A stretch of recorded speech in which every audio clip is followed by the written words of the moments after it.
Hey everyone, and welcome to another episode of MCTV's The Middle Seats. I'm Andrew Auger. And I'm Jake Hensler. The Middle Seats is your source for all things cinema here at Marist College. Our show is divided into 3 segments. We'll be talking about all of the biggest news from the week in movies with the top 5, followed by a special double review of 2 of the most anticipated films of the holiday season, Disney's Big Hero 6 and Christopher Nolan's Interstellar. Brace for a liftoff, everyone. It's going to be an out-of-this-world ride. Jake, you're back. I am back. Where did you go? Well, I want to put some rumors to rest. I was not beaten by rioting Hunger Games fans.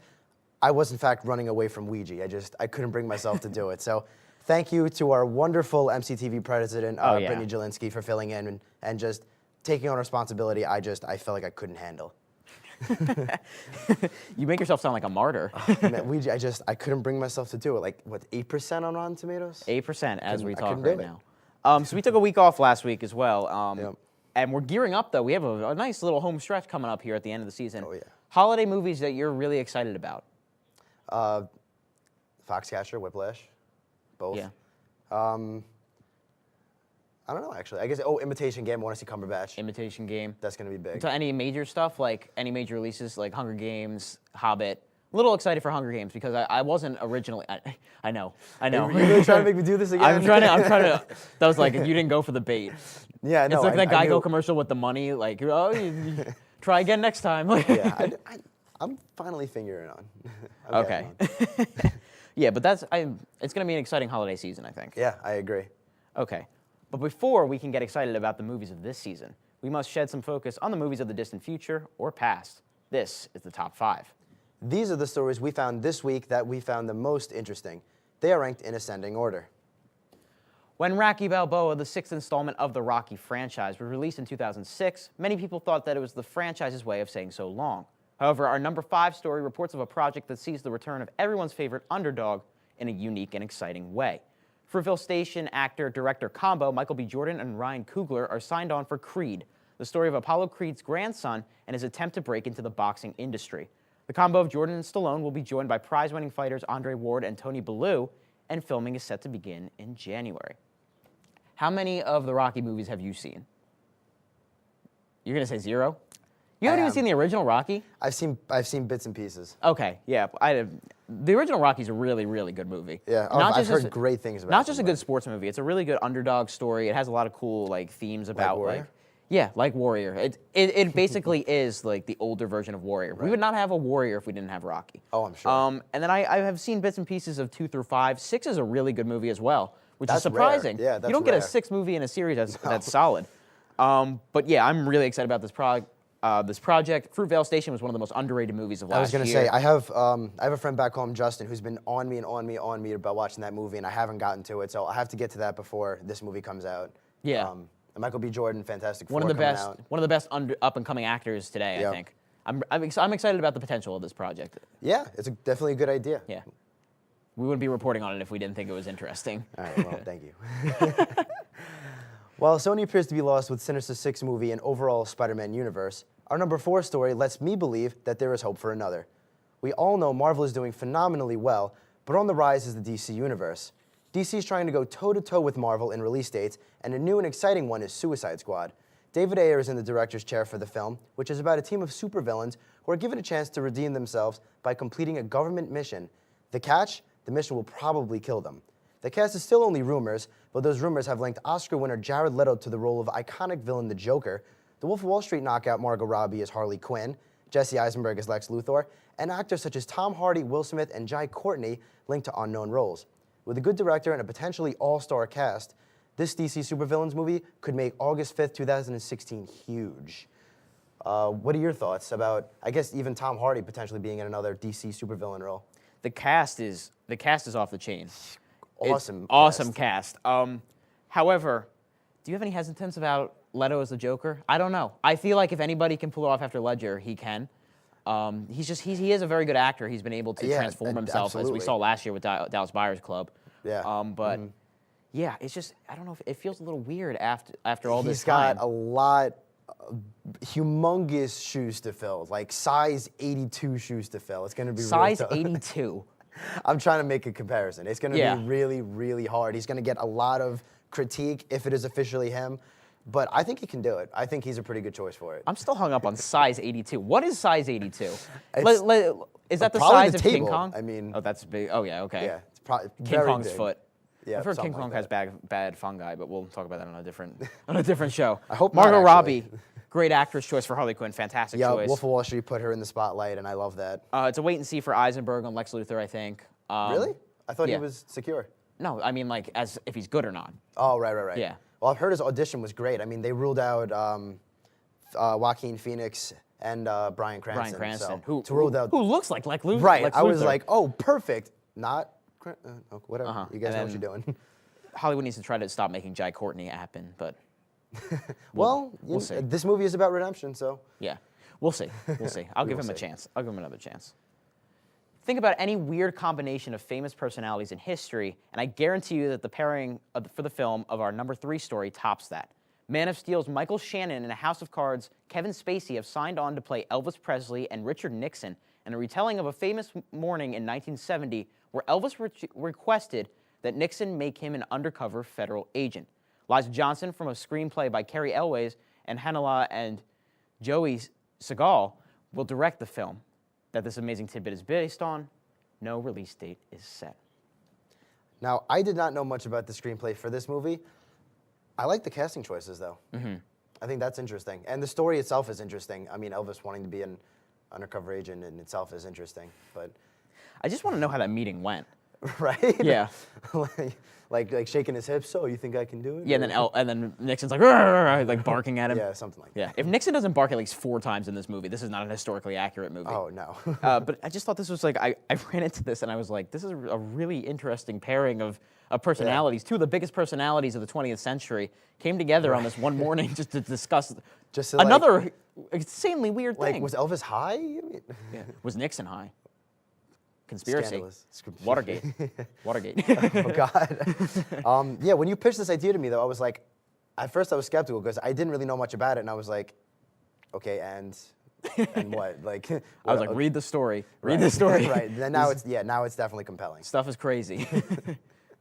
Off the chain. A runner-up story today brings up a now decade-old discussion. To put it in simply, why can't motion capture performances be nominated for an Oscar? Well, it appears Fox wants to do something about that. Back in the early 2000s, there was plenty of talk concerning the king of mocap, Andy Serkis, and his performance as Gollum in Lord of the Rings trilogy. Now he's being pushed for a nomination once again for his role as Caesar in this past July's Dawn of the Planet of the Apes.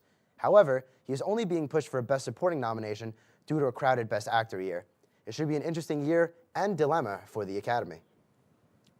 I obviously love Serkis. I think it's completely absurd that he can't be nominated. And honestly, I know there's pretty much 4 shoo-ins for Best Actor. I would have no problem with him being in that 5th because I think he belongs right there with him. He's number 1 for me so far this year, I think.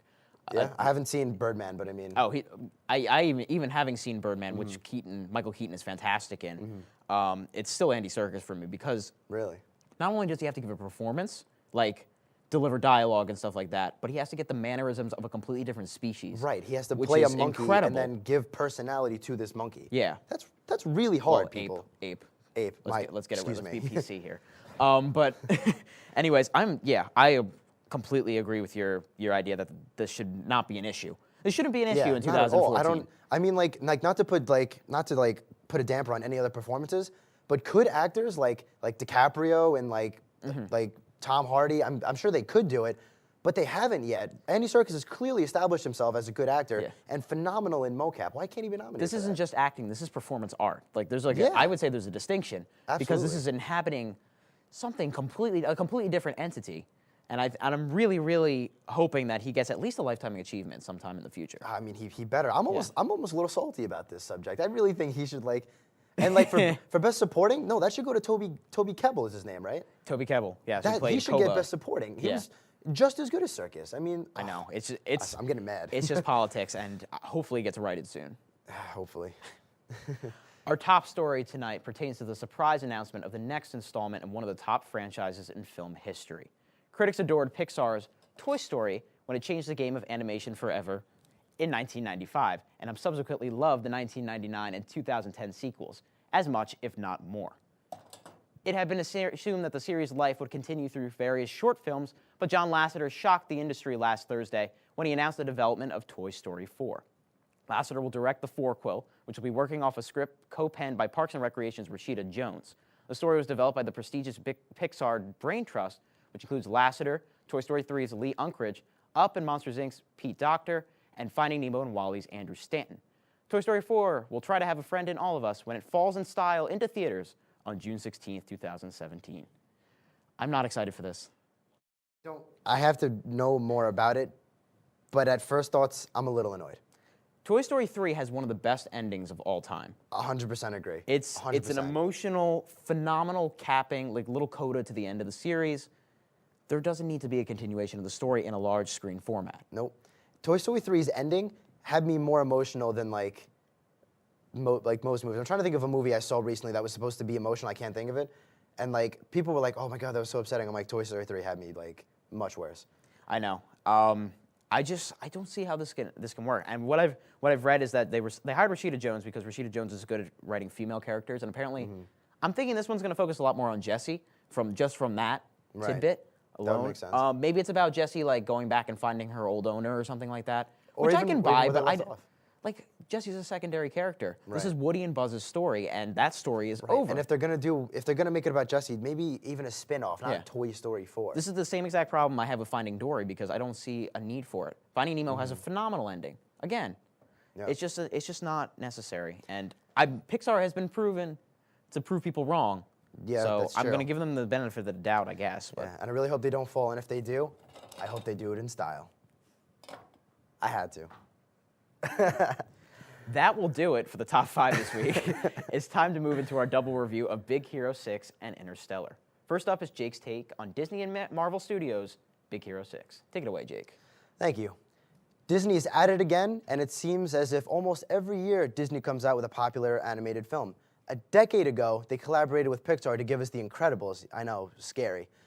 Last year, they gave us Frozen, which had girls practically everywhere, bedridden for months at slumber parties, blowing out their vocal cords. It was a mess. But anyway, in between, we had other Pixar works such as Up, Ratatouille, WALL-E, Toy Story 3, and plenty of others. This year, they gave us a film set in the future where universities accept students based on what interesting invention they can come up with, and in this new way of acceptance comes a character named Baymax, the best part of Disney's 2014 film, Big Hero 6. Big Hero 6 takes place in the city of San Francisco. Apparently in the future, an earthquake crumbles San Francisco, and Japanese workers help rebuild it up. I looked it up. But anyway, there lives our main character, Hiro, voiced by Ryan Potter, and his older brother, Tadashi, voiced by Daniel Henney. Both way smarter than average students who are orphaned and living with their Aunt Cass, voiced by Maya Rudolph. The story picks up more after Hiro presents his state-of-the-art microbots project to the university his older brother convinced him to apply to, mainly because that's when Baymax, Tadashi's main project, becomes one of the main characters. Baymax is easily the best part of the movie. He's designed by Tadashi to be a lovable character, and really because he's a care provider. He's programmed with over 10,000 healing abilities, basically a robot nurse. But not only is he lovable for the characters in the movie, he's adored by the audience as well. He's hysterical in his innocence and lack of understanding the human race, as well as always looking to do the right thing with strict morals designed by his programming. He can cure any illness or will do his best to try. He's entertaining and just a great pal to have. Disney has brought this great new character to life and even puts new emphasis behind the fist bump. Other than creating a wonderful character in Baymax, the others seem a bit dull. The only name I can remember from the side characters is Fred, voiced by T.J. Miller, mainly because he plays a stereotypical dummy of the group, for lack of a better word. He sounds like your typical surfer dude, comes up with ideas that people simply disregard, like scientifically wanting to transform into a lizard. Everyone else is a technological, science-related smart character with some personality differentiation. That's ultimately one of the movie's flaws. Other than Baymax, the other characters are relatively forgettable. The main character Hero was decent, you get some nice character development from that character, but still not very memorable. The other negative I would give it is its predictability. Andrew over here predicted the entire thing, I predicted almost everything. I won't criticize that too harshly because it is targeting younger audiences, but a little more originality is always good. Speaking of which, there are classic Disney traits all over the place. Lovable non-human characters, Olaf, WALL-E the dog, and Up,